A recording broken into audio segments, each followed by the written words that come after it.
ఇప్పుడంటే నెలల క్యాలెండర్లను బట్టి అన్నీ తెలుసుకుంటుర్రు గాని వెనకటిట్టుండెనా? ఆనలెప్పుడు పడతాయి, ఎండలెప్పుడు కొడతాయి, నారెప్పుడు పొయ్యాలే, పంట ఎప్పుడు కొయ్యాలే అనేటివన్నీ కార్తెలను బట్టి పనులు చేసేటోళ్ళు రైతులు. రోహిణి కార్తెల ఎండలెక్కువ కొడతాయి, మృగశిరల నార్లు పొయ్యాలే, ఆరుద్ర పంటలేయాలన్నట్లు లెక్కలేసుకునేటోళ్ళు. ఇప్పుడు ఈ కార్తెల ముచ్చటెందుకంటే రోని కార్తె సాలైంది అంటే ఇంట్లోకేంచి బయటికి వెళ్ళొద్దు అన్నట్టుగా. ఎందుకంటే రోని కార్తెల రోలు పగిలే ఎండలు కొడతాయి అంటారు, కానీ ఏటట్టేం లేదు.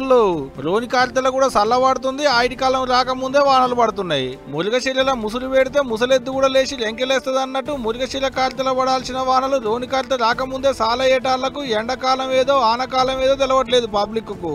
అవు మరి శినుకు పడితే చిలకల పొంటి పోయేడుతుండే పబ్లిక్, కానీ ఏడట్ట కాదు, ఇంట్లోకి బయటికి వెళ్తలేరు. ముసురు పెడుతున్నా కూడా కాలం ముందు వచ్చినట్టే కరువు కూడా ముందొస్తదేమోనని మస్తు బుగులు పడుతున్నారట రైతన్నలు.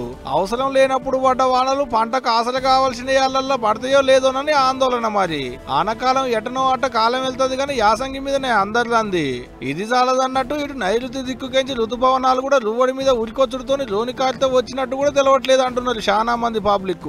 రోని కార్తె వెళ్తే మురుగశిల కార్తె, మురుగశిల కార్తె వస్తే ఆగేదే ఉండదు. అరకలు తీసుడు, కర్రు కట్టుడు, చెలకలుతుండు.